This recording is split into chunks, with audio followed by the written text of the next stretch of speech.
Hey everybody, happy Monday morning, and you know what time it is. That's right, it's time for Ted's Take. This is a summary of the markets for Orange and Seminole counties for the week ending the 14th of October. That's right, we're already halfway into the month of October. The weather's cooling off outside out there, but I'm not so sure about the market. Let's take a look at those numbers and see what's going on. All right, jumping right into things, we see the number of new listings this week was 513. That's a slight change of 1% off from last week, and you see it's still a little bit higher than our 4-week average of about 498 new homes each week.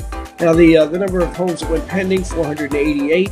That's up 4% from last week, and you can still see it's just slightly off from the 4-week average of 507.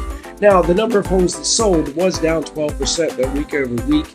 447 is the average, so you can see that number is off again just from the 4-week average. This could just be a little bit of the summer market cooling off a little bit.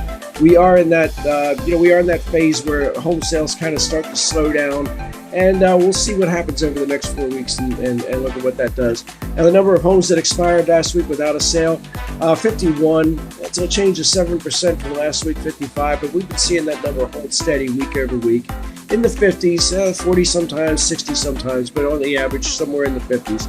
All right, let's take a look at that deeper dive, shall we? All right, taking that deeper dive on Orange and Seminole counties, we see that the average number of days on the market is 30 days.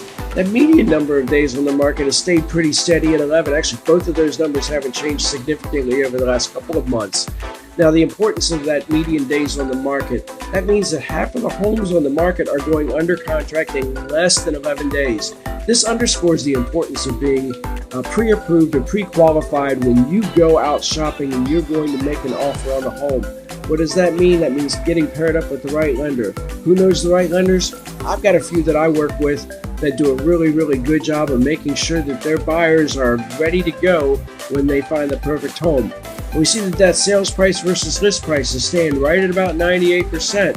That means that, homes are getting almost close to their asking price. 2% off on the asking price of a home is not unusual. Again, remember the asking price for a home, that's a starting point for a conversation with that homeowner.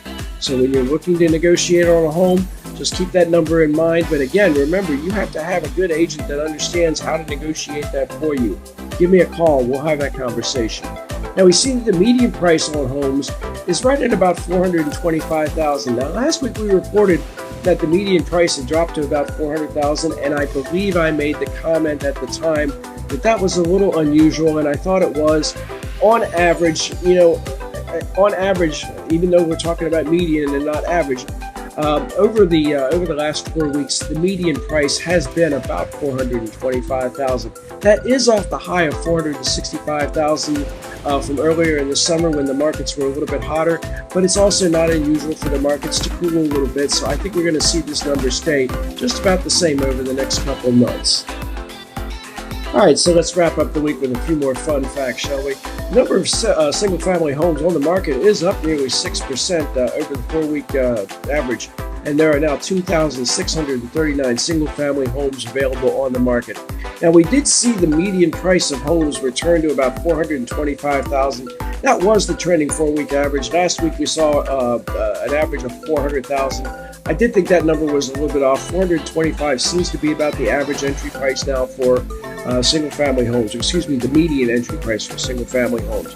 Median means that there's half of those homes that are priced above that price, half of them are priced below that. The best way to figure out what those prices look like is to give me a call so we can take a look at the neighborhoods you're interested in. Now, I see overall that the market is healthy and stable. Now, that doesn't mean that people don't think that it's overpriced. Yeah, it is. And interest rates are still a little bit high, but there are financing options out there that I've got available to me that not necessarily, I won't say that everybody doesn't, because they certainly do. I'm not a lender, but I know some lenders that have some really cool financing options out there. If you're interested in buying your first home, your second home, looking for investments, whatever it might happen to be, give me a call today, 352-729-1019. I think that we have options out there for you, and I'd certainly like to help you if I can. Y'all have a great week. Again, I'm here every week, every Monday morning. Ted's Take. Have a great one.